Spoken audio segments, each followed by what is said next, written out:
जिसने पाल के आपको दिया है ना, जब उसको तुम थोड़ा ध्यान रखोगी, अपने वाले से ज्यादा ध्यान रखोगी, तब आप उस ऋण से उऋण होंगे। इस बात पे तो कम से कम ताली बजनी चाहिए नहीं?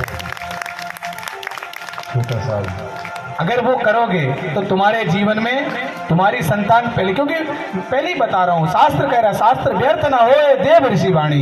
जब आप अपने माता पिता की सेवा करोगे तो यहाँ कर्म का फल चलता है आपके जीवन में। वो आपके कर्म का फल ऐसा फलित होगा कि आपके जीवन में कभी ऐसी परिस्थिति नहीं बनेगी कि आपकी संतान आपको वृद्धाश्रम में छोड़े। लेकिन अगर आप कैसे भी करके परिस्थिति कुछ भी बता करके गांव वालों को वो काम आपसे हो गया, तो कोई माई का लाल फिर ऐसा नहीं है कि जो आपको वहां जाने से बचा ले। इसलिए अगर आपको वहां नहीं जाना है, उस परंपरा को खत्म करना है, तो आप वो मान के चलो कि मेरे ऊपर इतना ऋण है, ये जो मेरे जीवन में मेरे को प्राप्त हुआ है वो ये माँ ने पाला है, इस माँ का लाल है ये, इसलिए इस माँ का बड़ा कर्ज है मेरे जीवन पे, इसलिए मुझे उस ऋण को चुकाना है। इसलिए अगर ये भी थोड़े गड़बड़ा जाए तो भी चलेगा। मैं माँ हूँ, मुझे माँ कहा गया है, मैं दया की मूर्ति हूँ, मुझे ममता की मूर्ति, पुरुष को ममता का मूर्ता नहीं कहा गया है। अभी तक मैंने नहीं सुना है, किसी ने सुना है तो बताना। माँ को ही ममता की मूर्ति कहा गया है, माँ ही ममता की मूर्त है।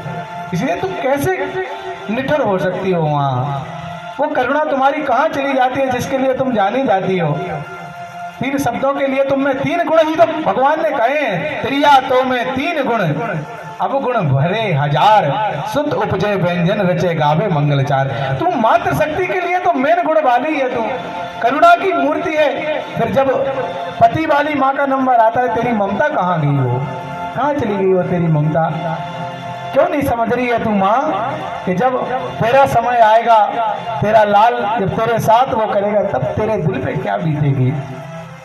इसलिए अगर अपने संतान से प्रेम चाहते हो, बुढ़ापे में उनका सहारा चाहते हो, तो उसके पति के माता पिता को कभी बेसहारा मत करना। यहाँ जैसे ही उसने इस तरह से अपनी माँ को पीड़ा तकलीफ देना धुंधकारी ने आरंभ किया, माता ने भी एक दिन कुएं में कूद करके, सूखे कुएं में कूद करके अपने प्राणों का अंत कर दिया। अब तो वो और स्वतंत्र हो गया। दुष्ट के जीवन में जैसे जैसे रोकने वाले जाते हैं, वो क्षणिक सोचता है कि अब और आनंद हो गया, वो और आनंद हो गया, मैं और ऐसा कर लूँगा। लेकिन जो चीज़ें आपके जीवन में माँ बचा के रखती है, पिता बचा के रखता है, भाई बचा के रखता है, तुम कुछ ऐसे जगहों पे जाते हो वो तुम्हें रोकता है, उसमें सिर्फ और सिर्फ उसका ही हित नहीं है।